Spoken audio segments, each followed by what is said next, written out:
Alright guys, I'm slowly cleaning the exterior of the block. Still got a lot of, I'm not going to get it perfect, but I'm at least getting the majority of the gunk off. And then I will be removing this oil pan to just make sure we got all the, any metal shavings, anything that may have gotten in there. Sorry, settled. We're going to take a look. Hopefully it's not terrible looking. Put it back together. Obviously be able to seal, like I said, when it's like this, much easier than doing it upside down. And then of course my machined surfaces, I'm not even gonna look at it. I measured them, they're good. I'm not even gonna think about it again. It's ridiculous trying to get those things flat. Oh, we got some burning oil from the old Corvette here. And of course there's a fire going, but you can see definitely puffy puff. I got to change the oil on that thing. I just pulled the Corvette out so I can get my dad's Jeep in for an oil change. I've been driving that since, of course, Subaru is still down. It's April, what is it, 14th today? So it's cracking into springtime. Just getting the Corvette moved around. I need to change the oil in it, if I didn't mention that. Just burning a bunch of wood. Having a good time out here. I turned the insurance down to comprehensive on the plow truck. I'm done plowing for the year. It's been quite the year. Had the one major breakdown and the repair is doing excellent. This thing is just continuing to charge ahead. And of course, see, we got tons of snow still back here. I was plowing most of it back here. And well, I'm telling you, it was a winter, guys. I'm telling you, I never did clear the snow off of the shed. I'm sure that my tarp has failed, so I'm getting water inside. We're gonna get that fixed. But just getting this thing started and move it around a little bit, get the Jeep pulled in, change the oil. Over now. All right, y'all, we are getting this oil pan off. We're gonna attempt to fix our dent without damaging the pan. Looks like just a bunch of 10mm bolts. There's an O-ring that meets up somewhere that I found out. I got to make sure. And I did see there's a gasket. They do sell a gasket. I think I'll probably use that. And then a thin layer of the right stuff gasket maker just around it just to make sure. But let's go ahead and buzz these 10mm bolts off. All right, guys, we got the oil pan off. It came off real easy. Definitely a good time to change it. I was looking at some of the videos, and sometimes you have to jack the motor up a little bit to get, I think, to these back bolts. I have no idea. But as you can see, I've already got it cleaned up. I scraped it with a razor blade, sort of just like this, dragging it. Then I hit it with some brake clean and a rag. And then I used some 400 grit sandpaper. And it just looks great. Everything's ready to go. There's a little O-ring, I think it hooks up here or there on the oil pan side, or possibly here. No, not there. Definitely here. There's a O-ring you have to replace with the yeah, I'm gonna go the gasket route again with a thin layer of really good silicone, fast drying silicone, automotive silicone, obviously. Sandwiching it, I think it'd be just perfect. I could just glue it all together. Honestly, I could just do that. I might even be a better choice, but I still need to get this. I like the idea of using a gasket. Just helps, you know. Again, it's neither here nor there really. But I am going to spray everything down. I'm going to get the engine. Once I'm ready to do this, I'm going to basically have each side angled, spray some brake clean through the oil galleys, blow them out, really blow out everything in there. Do the same thing on this side. Same thing with the coolant jackets. This is just simply, like, this leads to here. And then the bottom side, I'm not exactly sure. I'd have to get my light. Let me think. I think it, let's actually think about it here. So I guess we're, I have no idea, guys. Trying to figure out I guess the coolant, I don't know, I still don't understand how it gets to another area. I'd have to figure out the circulation. I'm wondering how the coolant, because it looks like this is just a reservoir. There's no inlets or outlets, but I might be wrong here. There's somewhat of an opening. No, it's just a cast. I think it might be right there behind that bolt, actually, right there. Sorry, guys, I'm using this light. Oh, here we go. Right there goes out. Anyways, sorry for this terrible footage. Just understanding how the coolant flow. Just want to make sure everything's nice and clear. I'm going to dress back here as well. It'd probably be smart for me to put in a new rear main seal. I'm going to research these first before I take them off, but just reseal those. Might as well. And what I'll do is just have my son come out here and we'll just unbolt the block, set it on the bench or whatever. Do that before we put the heads on, obviously. And so we're going to do the oil pan, do that part, get it back on the mount, on the stand. I could skip this too, but I'm not gonna. Get our new oil pan on, torque our heads, and then we are ready for the timing set. And I've been looking at these parts, trying to save some money because this thing's been not terrible, but definitely gonna do a new water pump, definitely gonna do a new timing belt.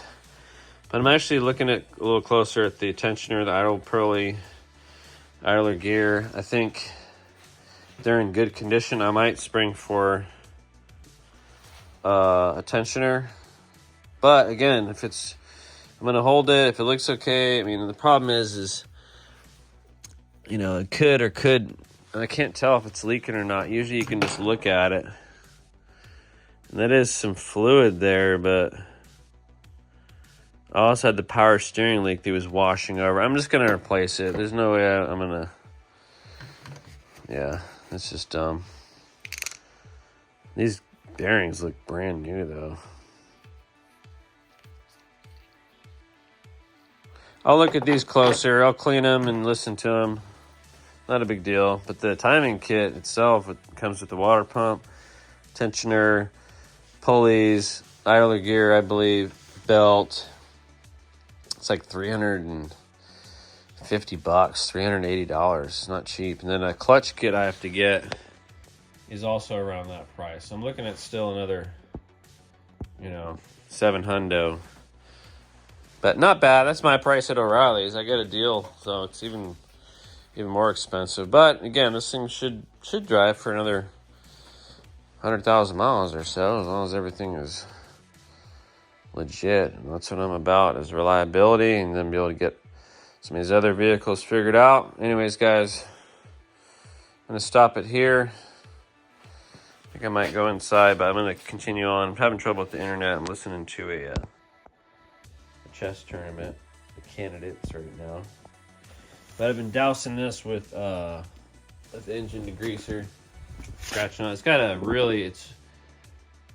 lot of the engine has some really baked on gunk. So I'm just kind of soaking it, and I'll get down there and scrape away with the wire brush, and then I'll be fine with it. So I'm gonna clean this up, get everything ready. Tomorrow I'll come back with at least that seal, decide if I'm gonna do the oil pan gasket and the right stuff, which I'll probably do.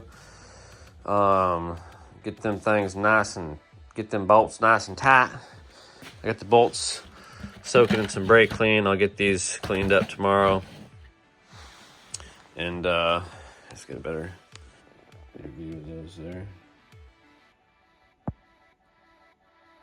So, all right, guys, over and out. Thanks for tuning in. I'm trying to do these cool close-ups, but my camera's not cooperating. All right, gang, here we are, getting back on the Subaru. I'm gonna elect to go with the gasket. In the factory, it comes with just silicone, and that's perfectly fine. But I like to have a gasket, especially as things sort of get older. I guarantee silicone would work perfect here, but just an added layer of protection. I would add, I think it does change the torque specs. I'm not quite sure of that. I think you're going to be able to get it tighter with the gasket because the torque specs in the manual for the oil pan call for 36 to 48 inch-pounds. So you guys take a screenshot of that if you need it.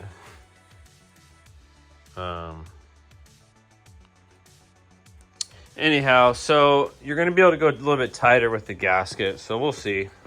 Good and tight is probably going to be good. I wanted to film this really quick because I wasn't sure. So basically the oil pan comes off, like I mentioned before, with this little seal here. And you notice that there's a lip on it and it's facing this way.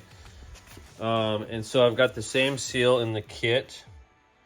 So I've got it patiently waiting. That's what it looks like on that side. And I'm not exactly sure what its role is, honestly. Because to my knowledge, this sucks up the oil, obviously. Pumps it throughout the engine. And I don't know if this is some slick return or what. I have no idea. The gasket calls it oil slinger. So maybe the oil is, maybe that's the collection of oil that this catches. That's what it is. Okay. So that's just the drain down, and it's a lot of it, so I'm sure that's why we have a seal there. And I wasn't quite sure, but the other O-ring was indeed for this. I took this off already. Very simple. Put it back on, put it back together with a new seal. I'm glad I did it because as you can see, this thing is pretty flat on each side there. It has done its O-ring duties. It probably would have worked for a while longer, but eventually it starts to suck air instead of oil. So I'm glad that that's fixed. I am going to go, this is definitely overboard. I'm going to do a very, very thin layer. Very thin, by the way. Almost invisible, I'm kidding. You don't want to goop it on there, but you want to do a nice thin layer and run your fingers around it. And what you're going to get is just an added layer of protection.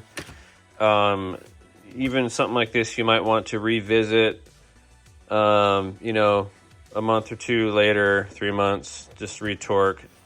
Only because the factory does not call for a gasket, so just something to think about. So what we're going to do is I was able to fit a little needle pick in here and just simply do this with it. In fact, I'll recreate it. Because a lot of them had a bunch of silicone in it. If you do something like this, it'll actually wind and I'm not sure which way to go, but either direction should help it kind of, and then you can prick it out. That way, if you're doing silicone only, you don't want a bunch of oily silicone that's sitting in there and, you know, degreaser or cleaner. In fact, this one still has one. There we go. Look at that.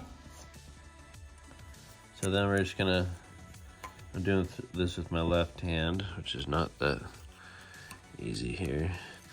Give me a second, guys. I don't want to let this drop down. All right. So there you go. Sorry, guys. So example of what I just talked about. I did not do that one yet. I just saw it in there. Like this one looks not really necessary. Again, this is way overboard. Honestly is, but you know, just want to make sure everything's, there we go. All right, I'll probably blow that out here. Okay, I'm getting a little ridiculous.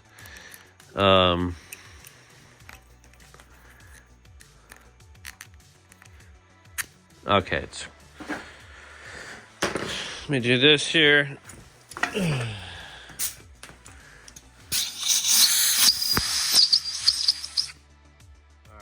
I could get it out there if I wanted to. It's ridiculous. It's still stuck on a certain part. So anyways, guys, we're gonna get this going, and it's a 5-minute long ass video and basically about nothing, but appreciate everybody's time, and got the garage full action mode here.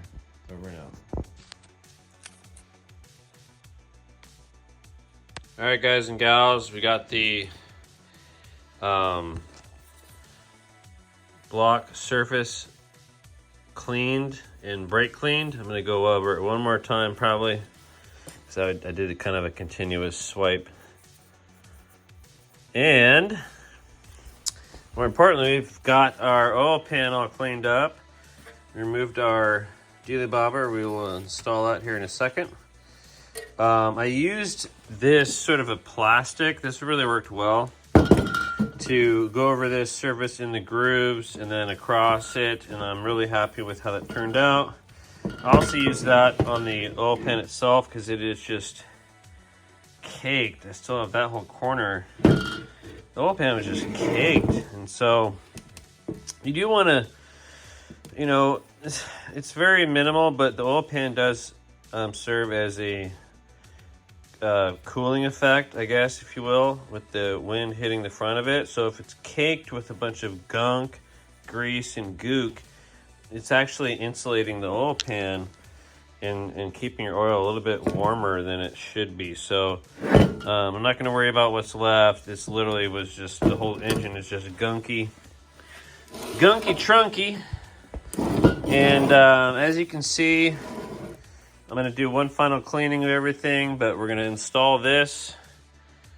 We're going to go just like that, how it came off. This flat part's facing the oil pan. This lipped part is facing the engine block. And we got this surface, and you can actually see it there. In case you're worried about stuff, you can actually see where the lip rests. That's how you can really double check what's going on. And anyways, guys, I'm gonna go ahead and, like I said, put a thin layer around here. I'm not gonna do any silicone on this. I might do a teeny bit of silicone grease, which is what I like to do with the rubber. It's not necessary at all, but I'll probably do that. And then next scene, you will see this bolted up. And again, I'm gonna go initially with the torque spec out of the book, which is, oh, I still have to clean my bolts. Which is 48. I think this is going to be more like 84, just like this, and that's probably going to be too much. But remember, we got steel bolts in aluminum threads. So guess what's going to give first? You guessed it, this thing. So start small. Just make sure they're snug. Obviously, if they're loose at 48 inches, we want to snug them up a little bit. So we will get her dialed in. Let's go for it. All right, y'all, got it on there, torqued down. I went ahead and went to 50 inch-pounds, and then I used my hand torqueometer just to get it a little bit, oh, it's probably a 1/16 of a turn, just a little bit snug, and I think it's just perfect. I'm gonna get a new oil drain plug gasket, but I'm gonna keep this bad boy just like this for now as it dries. And then next we will get these bad boys bolted on. I am done for the night. Over and out.